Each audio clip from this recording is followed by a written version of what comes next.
श्री श्री बृहद भागवतामृतम प्रथम खंड पंचम अध्याय। इसमें श्री नारद जी पांडवों के समक्ष कृष्ण की महिमा का वर्णन कर रहे हैं। पहले वर्णन किया कृपा के माध्यम से कैसे कृष्ण की महिमा,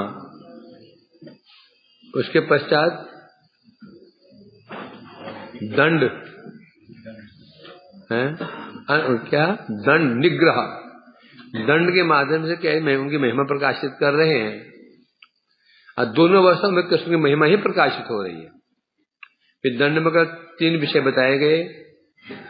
एक दुष्ट राजा लोग, दूसरे असुर द्वारका इत्यादि के, तीसरे ब्रज के असुर। इनमें जो सबसे अधिक महिमा किनकी हुई थी? ब्रज के जो असुर है, पूतना आदि। क्योंकि चारुमुष्टि को केवल कृष्ण आलिंगन किया था और पूतना की, और परंतु इधर और काले के सिर के ऊपर ही नृत्य करने लगे।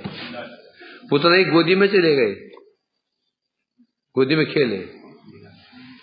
तो ये श्रवण किया। तो कल बात चली पूतना की। यहाँ पूतना आदि शब्द था। कैसी कृपा कृष्ण की है। पूतना की जब देह जल रही थी, उसे अगरू की सुगंध आ रही थी। क्यों निकल रही थी? कृष्ण ने स्तनपान किया था, स्पर्श किया था। स्पर्श के बल से उसकी राक्षसी देह भी परम पवित्र हो गई थी। महिमा किसकी हुई? कृष्ण। क्या मूल जो पद है श्लोक है, उसमें पूतना आदि कहा गया। आदि कहने से गोकुल से संबंधित अन्य जो कालिया है, यमला अर्जुन है, अगासुर आदि को भी ग्रहण करना होगा। उनमें से जो यमला अर्जुन थे, उनका सौभाग्य यह है, तो कुबेर के पुत्र से, नाम क्या था? नलकुबर मणिग्रीव। दामोदर लीला में कृष्ण ने उन दोनों अर्जुन वृषु के बीच में प्रवेश करके जड़ से उखाड़कर उन्हें महामुनि नारद जी के श्राप से मुक्त किया। ये तो एक उनका सौभाग्य हुआ। किनका? परंतु श्राप से मुक्त होना ही एक कृपा नहीं कही जाती। क्यों?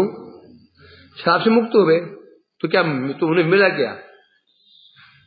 एक व्यक्ति के 100 रुपये हो गए थे, 100 रुपये दे दिए उसको। 100 खोए थे, 100 ही दे दिए। क्या मिला उसको? 100 ही मिले। खुश जरूर हो जाएगा। हैं? खोए 100 थे, 10,000 पकड़ा दिए, है ना? तो ये कह रहे हैं यहाँ पर, यमला अर्जुन जो उनको मुक्त श्राप से मुक्त कर दिया और दोबारा देव बन गए, तो क्या, तो कौन सी बड़ी महिमा हो गई इसमें? ये जरूर हुई, उन्होंने श्राप से मुक्त कर दिया, तो बने भी क्या? जो पहले थे वही रहे। परंतु ये महिमा नहीं है। महिमा ये है, उन दोनों कुबेर पुत्र को स्तुति प्रार्थना का सुयोग देकर प्रेम भक्ति का वरदान दिया। बड़ी बात क्या है? भगवान ने उन दोनों कुबेर पुत्रों को, जो गंधर्व मात्र हैं, उन्मत्त हैं विषयों में, उनको क्या वरदान किया? सुयोग दिया। स्तुति करने का और प्रार्थना करने का सुयोग दिया। ये स्तुति प्रार्थना करने का, ये जो प्रार्थना के साथ, ये क्या है? ये स्तुति करना क्या है? भक्ति। प्रार्थना करना भक्ति। उनको सुयोग दिया और सुयोग दे करके उनको प्रेम भक्ति का वरदान में दिया था। ये बड़ी चीज है। मुक्त करना बड़ी चीज नहीं है। ज्ञान मार्ग में भक्ति मार्ग में कितने अंतर है।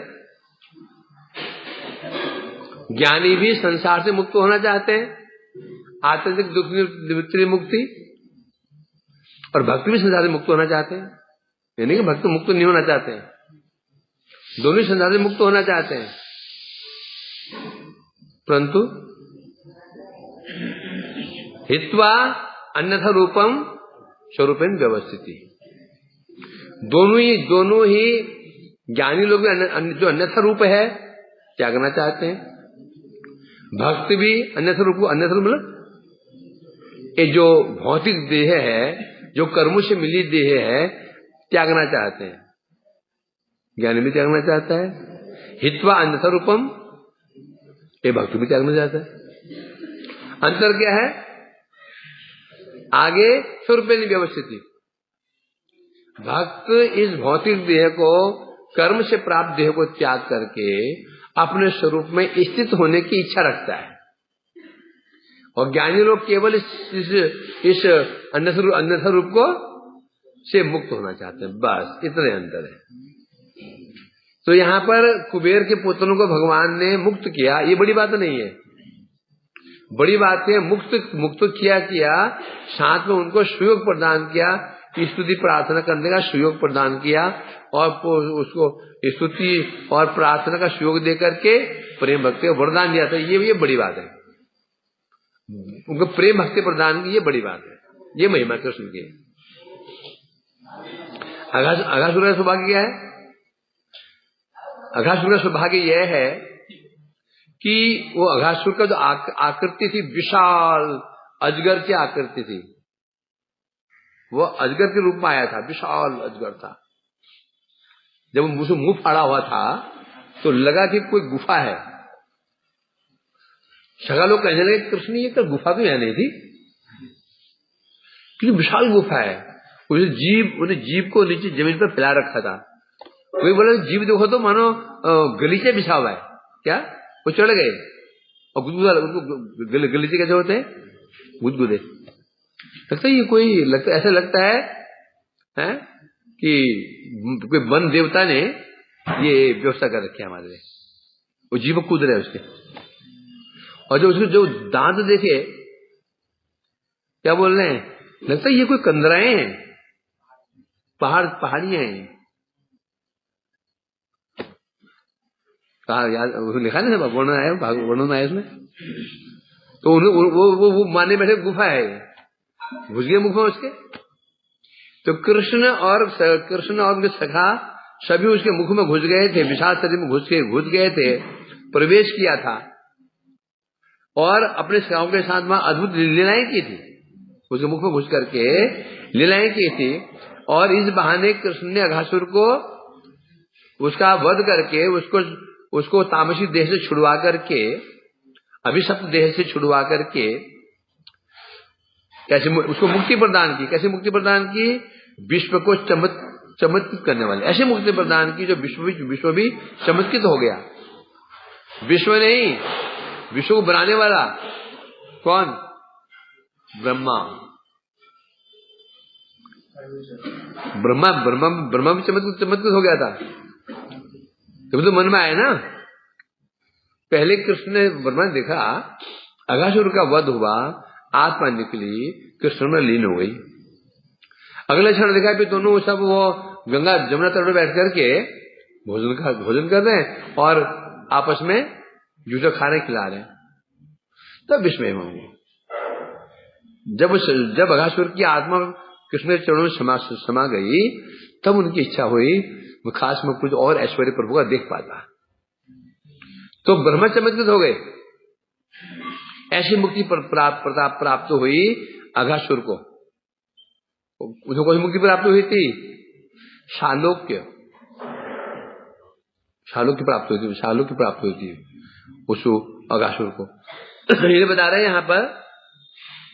उसके पश्चात जब वो उसका मरा हुआ शरीर सूख गया था, उसका चमड़ा सूख गया था, बहुत दिनों तक सखा लोग कृष्ण उसमें कीड़ा करते थे। आप कहेंगे शाम तब तो बदबू आती होगी। भाई शाम मर जाए, चूहा मर जाए, क्या आती उसे? बदबू आती। स्मेल नहीं, बदबू, दुर्गंध, सुगंध नहीं। इंग्लिश में खुशबू क्या बोलते हैं? स्मेल। बदबू क्या बोलते हैं? स्मेल ही बोलते हैं। फिर क्या बोलते हैं? स्मेल ही बोलते हैं। ये तो विदेश है। हिंदी देखो, खुशबू, सुगंध, दुर्गंध, समझे? इसलिए मलेच्छ भाषा है, इंग्लिश भाषा है, तो इंग्लिश भाषा मलेच्छ भाषा है। हिंदी मलेच्छ भाषा ही है। केवल एक भाषा है, तो कौन सी है? देवनागरी या फिर संस्कृत, शुद्ध भाषा है। तो इसलिए कह रहे हैं यहां पर, वो तो है कि नहीं इंग्लिश का? तो कोई सेंस है? चाचा भी अंकल, मौसा भी अंकल, तो सब अंकल हैं, माँ भी अंकल, सब अंकल। अजीब प्रश्न है ना? सम्मान नहीं है। ए यू कम हियर, नौकर से कह रहा है फादर से, यू कम हियर, फादर को भी यू, नौकर को भी यू। तो वो नौकर ही बोलते हैं प्लीज कम हियर, नहीं बोलते नौकर प्लीज कम हियर। हिंदी में देखो तो क्या है? तू इधर आ, तुम इधर आओ, आप इधर आओ, ए तू इधर आ। और जो बड़ा हो तो तुम यहाँ आओ, और श्रेष्ठ हो तो आप इधर आइए, है कि नहीं? तू, तुम, आप, त्वम, यूयम, युयाम। तो बस इसे बता रहे इस प्रकार से, शायद हम कहाँ पहुंच गए भाषा में। तो अब यह बता रहे हैं यहाँ पर, नॉर्मली ये होता है कि कोई भी जीव जंतु मर जाता है, उसके शरीर से बदबू आती है, कहते ना। और यहाँ क्या हुआ, जब अघासुर मरा, नित्य प्रति सका लोग जाते, विशाल शरीर था, उसमें जाके उसमें क्या करते? लुका छिपी, लुका छिपी सब घुस जाते उसके मुंह में, और ना खूब उसके शरीर में कीड़ा करते थे। एक गुफा बन गया, वो गुफा घुस जाते थे, वृष्टि हुई घुस गया, आराम से बैठे हैं, गर्मी हुई तो घुस गए, ऐसा बन गया। इस प्रकार से ये सौभाग्य से प्राप्त हुआ अघासुर को। मरने के बाद भी शरीर उसका तो उद्धार हो ही गया, मुक्ति तो हो गई उसकी। जो शरीर था उसका, जो शरीर था वो भी भगवान की सेवा में लग रहा है, समझे कि नहीं? बड़ी बात ही है ना। एक महापुरुष जब जीवित अवस्था में रहते हैं, सब उद्धार करते हैं, देह रखने के बाद वो देह भी क्या करती? जगत का उद्धार करती है। वो समाधि दे देते हैं, फिर उनको जाकर प्रणाम करते हैं, है कि नहीं? मुझे भक्ति मांगते हैं, ऐसा है कि नहीं? और इसको विपरीत दुष्ट पुरुष जीते जी परेशान करते हैं, मरने के बाद परेशान करते हैं। जीते जी परेशान करते हैं, या गड्ढे में दबा देते हैं, भूत बन करके फिर सबको फिर डराता वहां से नहीं होता है। तो इसे कह रहे इस प्रकार से बकासुर, केशी, अरिष्ट आदि जो असुर थे, 10वें स्कंद में इनकी व्यक्त हुई है, इनका उल्लेख नहीं किया। बकासुर को समान नहीं था। बकासुर लगता है कोई बगुला नहीं था, बगुला नहीं था, गर्भ संहिता में वर्णन आया। बगुला ऐसे बगुला नहीं था, वो विशाल था। उस बगुले ने किसको निगल लिया था। जब निगल लिया था तो देवताओं में हाहाकार मच गया। इंद्र आए, ब्रह्मा आए, अग्नि आए, शिव आए, सबने प्रहार किया उसके ऊपर। इंद्र ने अपना वज्र चला वज्र, सोचो कि ये हम छोड़ रहे हैं, क्या था? बगुले को मार दिया। और बगुले की महिमा सुनो अभी।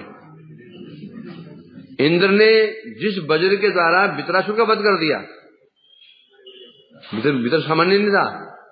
जब वितरासुर हाथ पैर कट गए थे, उसने मुंह खोला और ऐरावत समेत इंद्र को निगल लिया था। हाथ काट दिया उसके, मुंह खोल कर उसने इंद्र को निगल लिया था, हाथी समेत निगल लिया। हाथी के समय निगला था इंद्र को एक बार। तो ऐसे और ऐसे यहाँ पर इंद्र का वज्र का प्रहार भी बकासुर कुछ बिगाड़ नहीं पाया, केवल एक पंख गिरा। ब्रह्मा ने ब्रह्मदंड चलाया अपना, कुछ नहीं हुआ, पंख ऐसे गिरे बस शक्ति। शिव ने पाशुपात अस्त्र चलाया, भयानक अस्त्र है वो, कुछ नहीं बिगाड़ पाए वो, सब असफल हो गए। तो कृष्ण ने स्वयं उसके मुख से बांध के उसको वध किया। तो बगासुर को समाज में ऐसे बगुला था, वही जंगली बगुला, ऐसा नहीं था।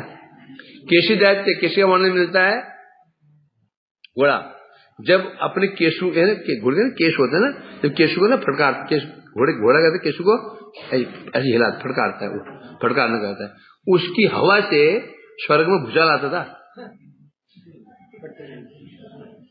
स्वर्ग में मन तूफान आ जाता था। ये तो बहुत ज्यादा ही कोई कह दिया, बोले ज्यादा ही गप ज्यादा ही मारती, गप नहीं है ये, ऐसे असुर नहीं थे, असुर थे वो है। और इष्टासुर जब वो ब्रज में आया था, जब वो हुंकार करता था ना, स्त्री को गर्भ से वो गर्भ गिर जाते थे, देखा ना शान के हम करते ना लड़ते समय, जब हुंकार करते हैं गर्भ गिर जाते थे, इतना भयानक देते थे अरिष्टासुर। ऐसे जिन असुर थे सबका कृष्ण ने वध किया 10वें स्कंद में, और वध करने के बाद में महान कृपा हुई। बगासुर को शालोक्य प्राप्त हुई, केशी सबको मुक्ति प्राप्त, कृष्ण ने मुक्ति प्रदान की। जो मुक्ति के योग्य सर्वथा योग्य नहीं थे, नरक के योग्य थे, उन्हें मुक्ति प्रदान की। यही एक कृष्ण की महिमा। ये किसके अनुसार हुआ? ये नारद जी ने इसे उल्लेख नहीं किया, क्यों भागवत में है वर्णन इसका।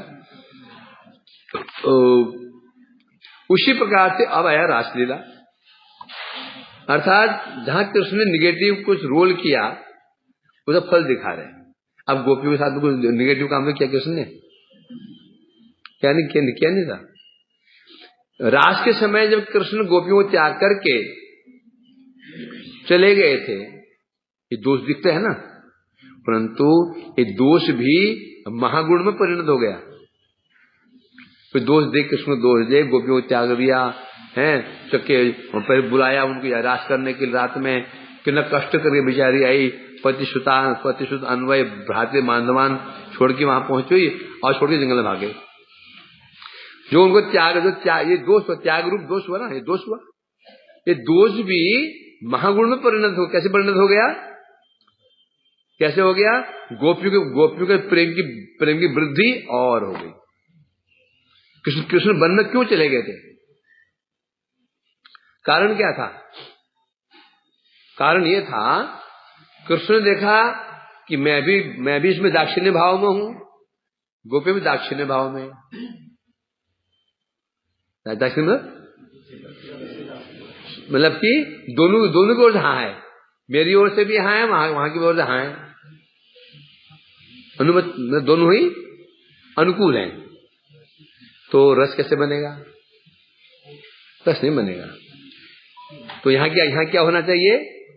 बाम्यता होनी चाहिए, है ना। रस कहाँ होता है?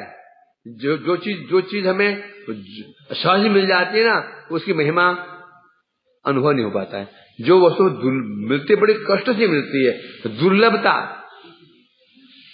वाम्यता और निवारणता, प्रसन्न कामुकता, ये चार चीजें रस को बढ़ाती हैं। तो कृष्ण कितने दयालु हैं, देखा कि यदि गोपी में अनुकूल है, मैं भी अनुकूल हूं, मिले तो फिर रस नहीं आएगा। ये तो कारण है। द्वारकी महर्षियों में महिषी कृष्ण मिलते हैं, रस क्यों नहीं आता? वो वहां रस क्यों नहीं है? दोनों अनुकूल है। बादल वहां दुर्लभता है नहीं है, दुर्लभता नहीं है। ऐसा नहीं कृष्ण मिल गए। कृष्ण ने कहा नहीं, ऐसा नहीं होना चाहिए, इनको आश्वासन कराना होगा। तो कृष्ण बाम्य बन गए। ये तो होता है, कभी कृष्ण बाम्य भाव धारण कर लेते, कभी राधिका जी। कभी कभी राधिका धारण बाम्य भाव धारण कर लेती है। उद्देश्य क्या होता है? रस की वृद्धि, प्रेम की वृद्धि। गोपियों को त्याग करके कृष्ण ने दोष किया था, ये दोष भी महागुण में परिणत क्यों हो गया? क्योंकि उसे गोपियों के प्रेम की वृद्धि अत्यधिक हो गई है। क्योंकि जब गोपियों के प्रेम में जब विच्छेद, जब कृष्ण ने उनको छोड़ के चले भी गए थे, विच्छेद के समय भी कृष्ण छिपकर क्या कर रहे थे? छिप करके गोपियों के प्रेमालाप को सुन रहे थे। कृष्ण कहा ना, तत्र एव अंतर्धियत है। क्या है श्लोक? क्या है? भिक्ष क्या श्लोक है? तासाम सौभग मदम वीक्षमाण केशव प्रसादाय प्रशमनाय तत्र अंतर्धियत। हुआ क्या था? तासाम सौभग मदम वीक्षमाण केशव। कृष्ण ने देखा कि गोपियां है ना, इनका सौभाग्य मद बढ़ चुका है। सामान्य गोपियों का मद क्यों बढ़ चुका? वो क्या सोच रही हैं? अरे हम भी कम नहीं है, देखो हम कृष्ण आज हमारे साथ में ही है, तो राधा जी हमने कुछ ज्यादा बनती हैं, तो हम राधा जी से राधिका जी से हम भी कम नहीं है। उनका ये हुआ। और राधिका ने क्या देखा? सबके साथ, मेरे साथ, उनके साथ भी। उनका क्या हुआ? उनका मान बढ़ गया, उनका तो मद, सौभाग्य मद बढ़ गया, राधे का मान बढ़ गया। अब रास करना है तो क्या क्या जरूरी है? उनके मद को नाश करना होगा, राधे के मान को तोड़ना होगा। प्रसादाय प्रशमनाय च, राधा जी के मान को प्रसादन करने के लिए, दूर करने के लिए, प्रशमाय च, और गोपी को मद को नाश करने के लिए। तत्र एव अंतर्धियत, तत्र एव अंतर्धियत, तत्र एव। कृष्ण के गए नहीं थे, वहीं पर ध्यान हो गए थे। अब देखो यहां से एक तरफ दिखता है कि कृष्ण राधा जी के वशीभूत हैं, लेकिन वशीभूत है कि नहीं? हाथ जोड़ते हैं उनके आगे, राधिका जी तो हाथ भी जोड़ते हैं, पैर भी पकड़ते हैं उनके, और यहाँ पर अंदर ध्यान हो गए। राधा जी उन्हें देख नहीं पा रही है। कृष्ण ने कहा ना, राधिका ने कहा मैं अब चल नहीं पा रही हूं, नए में यत्र ते मन न पारे हम, चलो शक्य थे, मैं चलने में समर्थ हो चुकी हूँ, जहां तुम्हारी इच्छा हो लेके चलो। कृष्ण बैठ के बोले ठीक है मेरे ऊपर बैठ जाओ। जब राधिका जैसे चरण उठाया था कंधे पर रखने के लिए, गायब हो गए कृष्ण, वही अंतर्धान हो गए, राधिका जी देख नहीं पाई। तो कृष्ण यदि ना चाहे तो कोई दर्शन कर सकता है? तत्र एव अंतर्धियत है, इसलिए कह रहे हैं यहां पर। तो कृष्ण वास्तव में उनका उद्देश्य क्या था? रस आस्वादन करना और कराना। वो तभी संभव था गोपियों का मान और जो अभिमान टूट जाए, राधा जी का मान भी टूट जाए। इसलिए कह रहे हैं यहां पर। उसके पश्चात जब कृष्ण वापस आए, गोपी ने गीत गाया, उससे कृष्ण वापस आए, आकर के वहां पर क्या श्लोक है? कृष्ण कैसे आए? तासाम आविर्भूतौरी स्मयमान मुखम्बुज पिताम्बधर सर्गवी साक्षात मनमतम। गोपियों को विरह गीत को सुनकर के कृष्ण रह न पाए, आए कैसे? स्मयमान मुखाम्बुज है, वो रूप कैसा था? साक्षात मनमथ। मनमथ कौन है? कामदेव मन को मथने वाला है। उस मनमथ के मन को भी मथने वाला स्वरूप कृष्ण का था। कामदेव मन को मथने वाला स्वरूप कैसा था? तो दिव्य स्वरूप होगा, मुकुट धारण क्या होगा, अद्भुत स्वरूप होगा उनका, है ना? भाई कामदेव मन को मथना है, क्या दिव्य स्वरूप कृष्ण का होगा।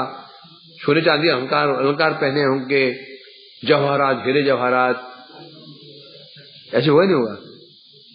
नहीं था। क्या था? स्मयमान मुखाम्बुज, होठों पर मंद मंद मुस्कान, होठों मंद मंद मुखाम्बुज मतलब मुख कमल में मंद मंद मुस्कान थी और चेहरा कुछ झुका हुआ था। झुका चेहरा क्या दिखाता है? अपने अपराध को, अपराध बोध। कोई अपराध बोलते मुस्कुरा भी रहे हैं, पहले अपराध कर दिया फिर फिर क्षमा कर दो, हंसते बोल रहे हैं प्रभु जी क्षमा कर दे मेरे को। क्षमा मांग रहा, और कैसे क्षमा मांग रहा है? मुस्कुराते हुए। तो क्या होगा? हैं? ये लात और मार दो उसकी कभी। तो साक्ष कैसे बता रहे हैं यहां पर? पीताम्बर धर, पीताम्बर धर, पीताम्बर, पीताम्बर किसने? पीताम्बर तो धारण किए ही है, धर क्यों बोला? पीताम्बर धर, पीताम्बर है ना, ऐसा नहीं, हम तो ये पीताम्बर इसे ओढ़ रखा है, ऐसे पकड़ा हुआ है। ये कौन सा है?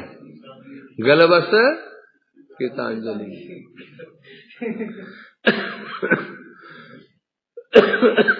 ये है दीनता का लक्षण है। वैष्णव स्वरूप क्या है? वैष्णव स्वरूप क्या है? दो लक्षण वैष्णव के, गलवस्त्र कीर्तांजलि, ये स्वरूप है। गलवस्त्र हो और कीर्तांजलि, हाथ जोड़े हों, ये लक्षण है वैष्णव का। गले में ऐसा तो वैष्णव है। अब ये पहले देखेंगे आप, नॉर्मली जो है ना नौकर है, जो नौकर चाकर होते हैं, उन गले में हमेशा है ना वो गमछा रहता है। नौकर रामू भाग जाता है वो गमछा पकड़ के ऐसे करते। हाँ हाँ जी सरकार, जी मालिक। वो कमरा गमछा है ना हाथ में, उस पर पकड़ के आता है। ये दीनता तो वैष्णव का लक्षण है। तो वैष्णव भी ऐसे, वैष्णव ऐसे क्यों है? ये दीनता है, ये ऐसे वही ये स्वरूप है वैष्णव का।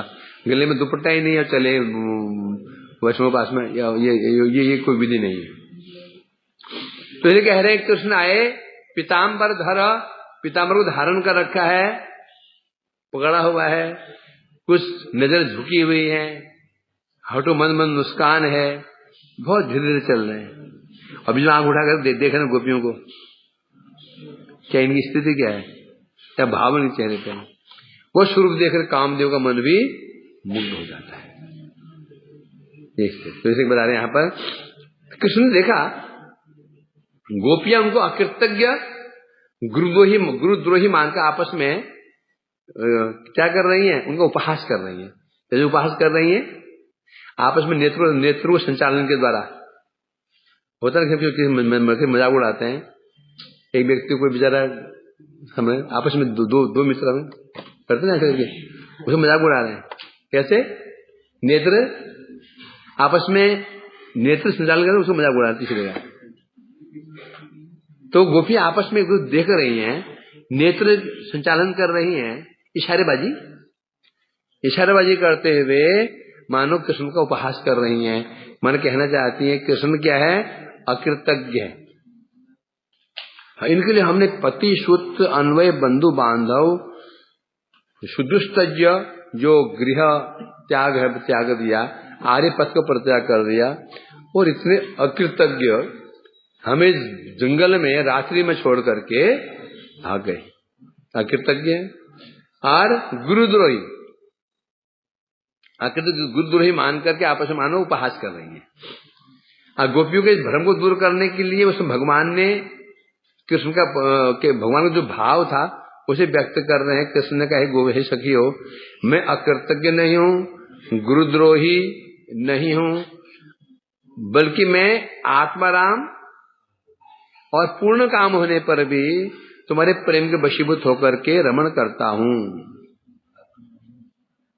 क्या अकृतज्ञ किन प्रकार के होते हैं? किन प्रकार होते हैं अकृतज्ञ? अर्थात अकृतज्ञ अर्थ क्या होता है? कृतज्ञ शब्द क्या? कृतज्ञ, कृतज्ञ, कृत मने किए हुए चीज को जो याद रखता है। कृत मने तुमने मेरे जो किया है, ज्ञ मने उसको जानना। कृतज्ञ, कृत मने जो मैंने तुम्हारे लिए किया है, तुमने मेरे लिए किया। ज्ञ मने उसको याद रखना, जानोगे। कृतज्ञ। अकृतज्ञ, किए हुए को भूल जाना। तुमने मेरे लिए क्या कर दिया, मुझे कहते कृत घृण। घन मने मार नष्ट कर देना। जो उसने किया है उसको मानना ही नहीं, कृतघ्न। इसलिए बता रहे मैं अकृतज्ञ नहीं हूं, गुरुद्रोही नहीं हूं, मैं आत्माराम पूर्ण काम हूं। मेरे कोई काम, मैं आत्माराम हूं, मेरी कामनाएं कोई है ही नहीं, हमसे पूर्ण काम रहता हूं। तू भी देखो ना, मैं तुम्हारे प्रेम में वशीभूत होकर के रमण करता हूं, जो तुम्हारे सब रास आदि लीलाएं करता हूं, मेरी कोई कामना नहीं है। मैं तो आत्माराम हूं। मुझे रमण करने के लिए, आनंद लेने के लिए किसी अन्य वस्तु की आवश्यकता ही नहीं है। मैं अपने रमण करने वाला हूं। आप तो काम, मेरे को कामना ही नहीं है। अब जिसको कोई कामना ही नहीं है उसे तो आनंद कैसे दे सकते हो भाई? कोई कामना हो, मिठाई खाने की कामना हो, मिठाई दे दोगे। कपड़े कामना, कपड़ा दे दोगे। मोबाइल कामना, मोबाइल दे दोगे, वो खुश हो जाएगा। कोई कामना उसकी नहीं है तो आप उसको खुश कैसे कर सकते हो? तो कामना उसको खुश कैसे कर सकते हो? इसलिए कहते हैं मैं आत्माराम हूं, पूर्ण काम हूं, तो भी तुम्हारे प्रेम में वशीभूत होकर के मैं तुम्हारे साथ रमण करता हूं। इसलिए तुम्हारे साथ मैं रमण करता हूं, ये है। तुम आकृति कैसे हो गया? आकृति उसे कहते हैं मानना ही नहीं। क्या बता रहे? तो अतिविज अर्थ में अनात्माराम, शांत दास आदि से मधुर रस के आस्वादन में उत्सुक होने अपूर्ण काम। कृष्ण क्या कहना चाहते हैं? इसमें क्या अर्थ हो गया? एक होता है अनात्माराम, जो अनात्मा किसे कहते हैं? जो देह में रमण करने वाले हैं, जो जड़ वस्तु में रमण करने वाले हैं, सामान्य अनात्माराम। और अनात्माराम सामान्य व्यक्ति जो जड़ देह में रमण करने वाले हैं, अथवा शांत दास्य सख्य वात्सल्य, इससे भी मधुर के आस्वादन में परम उत्सुक होने के कारण अपूर्ण काम है। कृष्ण जो अनात्माराम है, सामान्य व्यक्ति है, उनके लिए आत्माराम है। शांत रस के लिए भी आत्माराम है, दास्य रस के लिए भी आत्माराम है, आदि के सख्य वात्सल्य के भी काफी हद आत्माराम है। परंतु मधुर रस, मधुर रस की बारी आती है ना, मधुर के आस्वाद में किसने इतने उत्सुक हो जाते हैं कि अपूर्ण काम, मानो उनकी कामना पूरी ही नहीं हुई। हर जगह पूर्ण काम होते हैं। गोपियों का जो प्रेम का आस्वादन करते हैं, मानो उनकी कामना पूरी नहीं होती, पूरी होती ही नहीं है। पूर्ण काम नहीं, अपूर्ण काम। क्योंकि अपूर्ण काम व्यक्ति ही रमण करेगा ना, अपूर्ण काम कामना पूरी नहीं हुई है। तो इसे कहते हैं यहाँ पर कि यहाँ पर क्या दिखाई पड़ रहा है? गोपियों का जो मधुर रस है वो इतना अधिक उल्लासमय है, उसका आस्वादन करने के लिए कृष्ण भी अपूर्ण काम हो जाते हैं। इसलिए कह रहे हैं यहाँ पर मैं अकृतज्ञ में नहीं हूं। क्यों नहीं हूं? अरे मैं एक गोपालक हूं, नीति शास्त्र का अध्ययन नहीं किया मैंने। कोई बोल सकता है कि 5 साल का बच्चा अकृतज्ञ है? पिताजी बच्चे के लिए फल लाए, कुछ लाए, है कि नहीं? वो कुछ सामान ले आए, बड़ा मस्त हो रहा है। और जब टाइम पड़ता है ना, क्यों पिताजी पूछता भी नहीं हूं। छोटा बच्चा क्या बोलेंगे? अकृतज्ञ है ये, क्यों नहीं बोलेंगे? मुझे पता ही नहीं। तुम लाख करो उसके लिए, तुम लाख खिलौने दो। जब तुम घर में गए, बच्चे के लिए खिलौने, लॉलीपॉप बहुत हो दिया, तुम्हारी गोदी में खेल रहा था, माँ ने जैसे उसके बाप ने बुलाया, बेटा आजा, चला गया। तुम बुलाते रहो उसको, वो तो दिखेगा भी नहीं हो। तो बड़ा कृतज्ञ है लड़का, क्यों? ज्ञान नहीं है।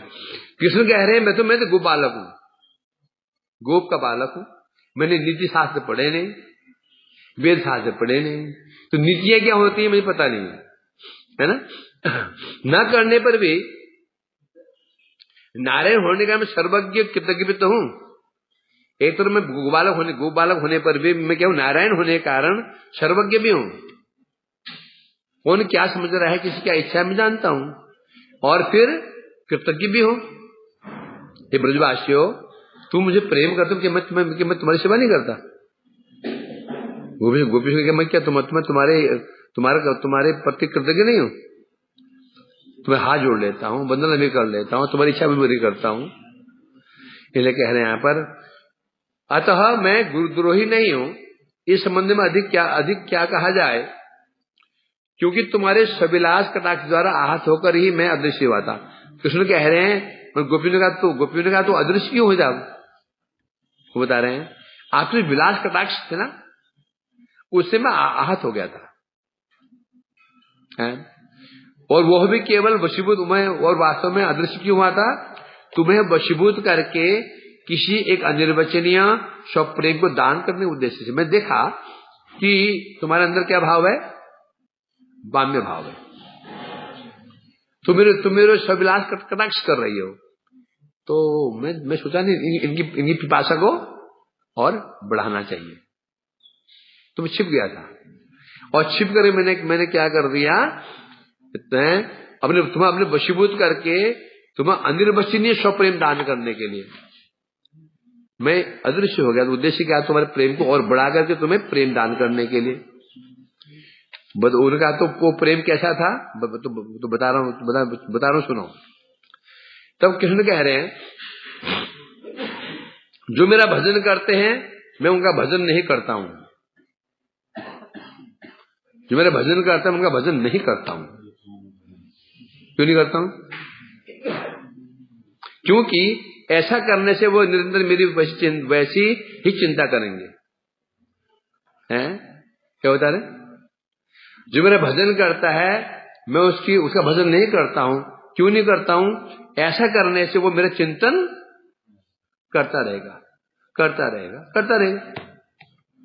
जैसे एक निर्धन व्यक्ति है, धन प्राप्त हो और धन खो जाए तो क्या करेगा? हम धन की चिंता में मग्न रहेगा। धन मिल जाए तो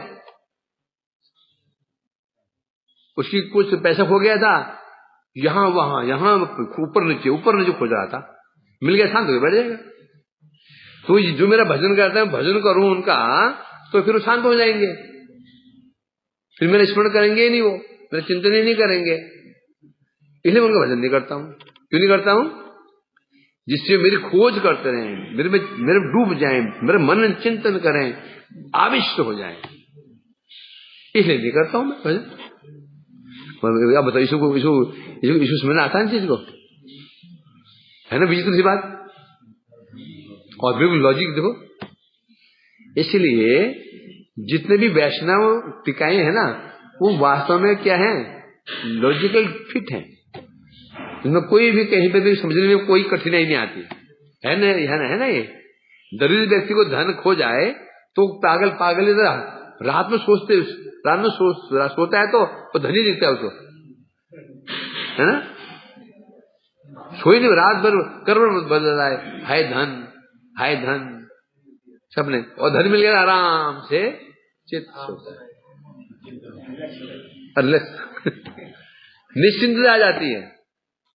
भगवान का इसलिए मैं उसके भजन नहीं करता हूं कि वो निश्चिंत हो जाएगा।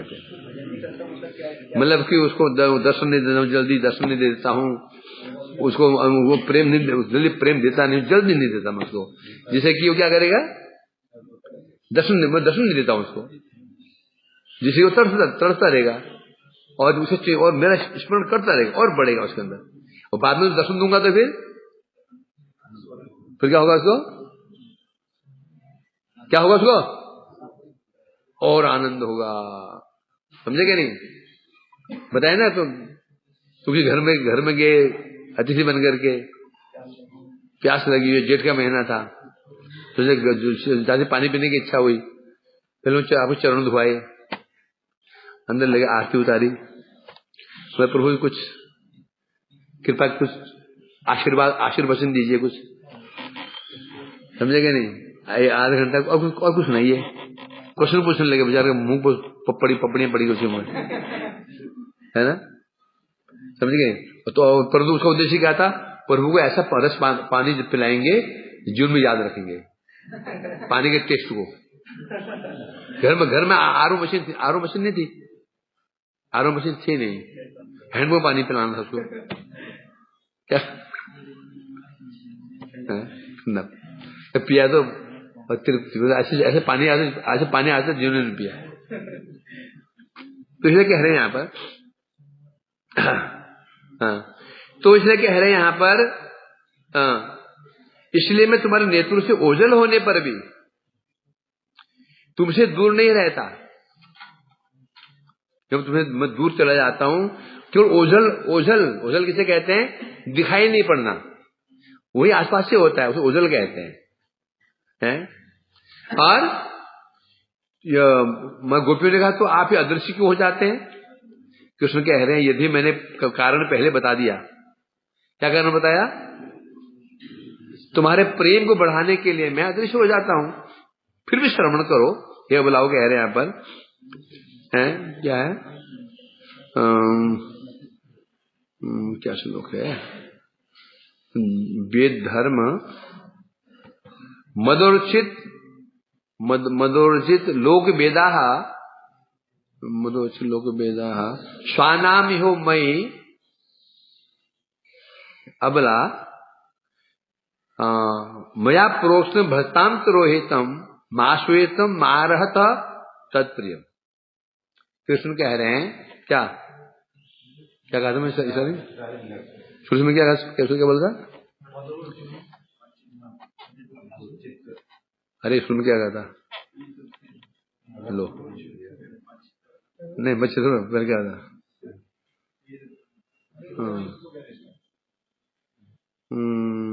मद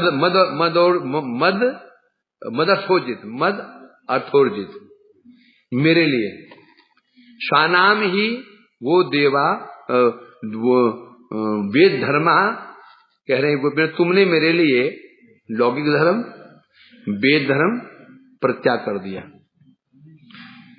मदर्थोजित मेरे लिए आपने, स्वानाम ही यो लोक वेद धर्म, मेरे लिए आपने लोक धर्म किसे कहते हैं, लोक धर्म क्या है? जागृत धर्म है, पति की सेवा है, पुत्र का लालन पालन है, ये लोक धर्म कहते हैं, है ना। वेद धर्म, वैदिक धर्म जो आपने जो घर में कोई अनुष्ठान चल रहा है उसको परित्याग कर दिया, तो धर्मों पर त्याग कर दिया। और फिर क्या बता रहे हैं यहाँ पर, जो मेरे पास आए तुम, तो मैं अंतर्धान क्यों हुआ था, मया प्रोक्ष भस्तान त्रोहितम, मैं जब तुमसे दूर नहीं था, अपरोक्ष रूप से मैं परोक्ष रूप में मैं तुम्हारा भजन कर रहा था। भजन मतलब मैं तुम्हारे इन गीतों जो तुमको गीत गा रहे थे, मैं श्रवण कर रहा था, हैं? अतः माशुई तुम्हें मुझसे ईर्ष्या आदि नहीं करनी चाहिए, कि मैं तुम्हारा प्रिय हूं, ये कह रहे हैं यहाँ पर। अब लाओ, तुमने मेरे लिए धर्म अधर्म पर त्याग कर दिया, मेरी चिंता में निमग्न रहती हो, तथापि तुम्हारी आसक्ति की वृद्धि के लिए मैं तुम्हारा प्रेमलाप सुनते सुनते परोक्ष रूप से क्या कर रहा था, मैं तुम्हारा ही भजन कर रहा था, मैं तुम्हारी सेवा को ग्रहण कर रहा था, और ओझल होने पर मैं तुम्हारे पीछे पीछे चल रहा था। तुम सोच रही हो मैं आगे हूं, तुम आगे खोज रही थी, और परंतु मैं कहां था, मैं तो पीछे चला था, हैं? अतः हे प्रियो, मैं वास्तव में तुम्हारा प्रियतम हूं, इसलिए परोक्ष रूप में तुम्हारे भजन कर रहा था। अतः ऐसे अपने प्रियतम के प्रति दोषारोपण करना उचित नहीं है। ऐसे 3 श्लोकों द्वारा भगवान ने गोपी के प्रति अब कृपा के विषय में बताया। 3 श्लोक हैं, तीनों में बताया, कृष्ण ने बताया किस प्रकार से गोपियों हैं मैं तुमसे दूर जरूर चला गया था, परंतु आंखों से ओझल होते ही मैं क्या तुम्हारी सेवा ग्रहण कर रहा था, तुम्हारा भजन कर रहा था। इसे आगे बताया जाएगा, बता रहे हैं। वस्तुतः शाश्वत अवतारिक कृष्ण के संबंध में ऐसा व्यवहार ही युक्त है। अब जो ये व्यवहार बताया गया, कृष्ण अंतर्धान हो जाते हैं, अंतर्धान होकर के भी गोपियों का प्रेम बढ़ा रहे हैं, ये जो व्यवहार है ये किसके लिए युक्त है? केवल अवतारी कृष्ण के लिए है, नहीं राम जी के लिए उपयुक्त है। राम तो ओझल होंगे ही नहीं, नारायण भी ओझल नहीं होंगे क्या? कहाँ जाएंगे वो? चली भी गए हो तो उन्हें पता है आई जाएंगे थोड़ी देर में है ना, आई जाएंगे, समझे क्या? नहीं कहाँ जाएंगे? मुला की दौड़, पति है घर में तो आएगा और गोपियों की चिंता है कि घूम करके अब अपने घर ना चला गया वहीं, क्योंकि पति है, पति कहाँ जाएगा? बच करके वापस जाएंगे। और कृष्ण क्या है, तो पति है, वो कहीं भी जा सकते हैं, स्वतंत्र है। तो इसलिए कह रहे हैं यहाँ पर, तो किसी अवतार में संभव नहीं हुआ ये, इन्हीं कृष्ण के वामन अवतार में। ये पानी कहां से गिर रहा है? अच्छा, वामन अवतार में ऐसे व्यवहार सुप्रसिद्ध है, जैसे व्यवहार कृष्ण ने गोपियों के साथ में किया ना, गोपियों के साथ में किया है ना, ऐसे ही व्यवहार वामन अवतार में क्या बलि के साथ भी किया गया है। कैसे? भगवान ने बलि को बांध करके उसके असीम धैर्य को जगत में दिखाया। पहले भगवान ने 3 पग जमीन मांगी, 2 पग में एक पाताल में, एक पग पाताल में पहुंचा गया, दूसरा पग पहुंच गया स्वर्ग में, दोनों लोग गए, उसी जो राज्य था। तीसरा कहा बोलते मैं सिर पर रख दो, सिर के रखा और फिर उसको बांध दिया, उसको बंधन भी कर दिया। क्यों बांधा? बता रहे हैं, बांधा इसलिए था कि बांधने क्यों बांधा था? बलि के धैर्य को दिखाने के लिए। बलि कैसे धैर्यशाली है, बांधने के बाद भी उसका भक्ति भाव हमने बांध दिया, धैर्य नहीं गया उसका, बल्कि धैर्य को दिखाने के लिए ही यहाँ पर भगवान ने वामन देव ने उसको बांध दिया। और ऐसी निष्ठुर क्या दिखाई? निष्ठुरता जैसे दिखाई ना गोपी के प्रति, दिखाई निष्ठुरता, परंतु वास्तव में क्या किया? गोपी कृपा की। उसी प्रकार से भगवान वामन देव ने जो बलि की जो लड़की थी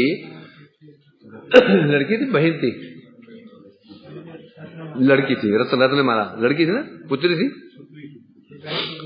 उसने जब देखा ये छोटा सा बच्चा दिखा, तो पहले बड़ा से बड़े लाड़ प्यार आया कि मेरा बच्चा होता मैं उसके स्तन पान कराती। और जब ये किया कि विशाल रूप धारण करके 2 पग पर राज्य माप लिया, फिर बांध दिया उसको, तब कहने ये नहीं मेरा बच्चा होता तो उसको जहर पिला देती ये मेरा बच्चा होता ना तो जहर पिलाती में। वो ये मन के आई पूतना, दूध भी पिलाया, सही पिला दिया।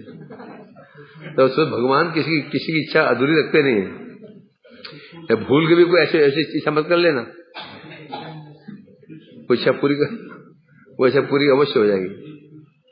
करनी हो तो भक्ति की इच्छा करना और कोई फालतू इच्छा मत कर देना। टाइम हो गया, चलिए पूरा करता हूं। उसके बाद वामन देव ने इंद्र को, बलि को क्या राज्य कहां भेजा? सुतल का राज्य दे दिया। जो सुतल का राज्य है, सुना जाता है स्वर्ग से भी अधिक विभूतिशाली है, ऐश्वर्य संपन्न राज्य है। वहां का उनको आधिपत्य दे दिया और दे करके उसे द्वारपाल बन गए थे। द्वारपाल बनकर के उसके प्रति विशेष कृपा को प्रकाशित किया और रावण जैसे दिग्विजयी के उपद्रव से उसकी रक्षा भी की। जब रावण पहुंचा था दिग्विजय करते करते सुतल लोक में, वामन देव वहां खड़े थे गेट पे, अंदर घुस रहा था और पैर का अंगूठे जैसे ऐसे ठोकर मारी उसको, सीधे लंका के समुद्र गिरा हो। सुतल अतल वितल वितल सुतल वितल तल, वहां जो होते होते भूलोक, वहां भूलोक फिर भारतवर्ष, उसी पर लंका, उसी पत्र लंका वहां पहुंचा दिया एक ठोकर में। और जब कुछ दैत्य ने आक्रमण किया द्वारिका में, उसमें दुर्वासा पहुंचे थे, जो गए ना सुतलोक में, भगवान से प्रार्थना की, भगवान ने उनकी प्रार्थना को सुना ही नहीं। अच्छा, बलि के द्वार को छोड़ना उन्होंने स्वीकार नहीं किया। मैं क्या दुर्वासा, मैं क्या कर सकता हूं, मैं तो यहां पर द्वारपाल बना हूं, मैं कैसे जाऊं? ये चाहते हो जाके जो बलि महाराज से प्रार्थना करो, वो छोड़ दे तो छोड़ दे मेरे को। तब अंदर गए, बलि जी से कहा, बलि ने कहा मैं क्या छोड़ दूं इनको? तो तब ठीक है। तो भगवान ने कहा बलि चिंता मत करो, एक स्वरूप से मैं यहां रहूंगा, एक स्वरूप से मुझे जाने दो। तो कैसी कृपा बलि जी के ऊपर है, वामन देव की, द्वारपाल बने हुए, ये कृपा। यह उपाख्यान भागवत आदि पुराणों में लिपिबद्ध है। ये उपाख्यान कहा भागवत आदि पुराणों में लिपिबद्ध है। पढ़ने की इच्छा हो वहां पढ़ लेना। कौन पढ़ने, सुनते सुनते बोर हो गए, कौन पढ़ेगा? सुनते सुनते बोर हो गए हैं, पढ़ेंगे? टाइम क्या पढ़ने का? इतने भजन में व्यस्त हैं, टाइम क्या है? टाइम क्या है?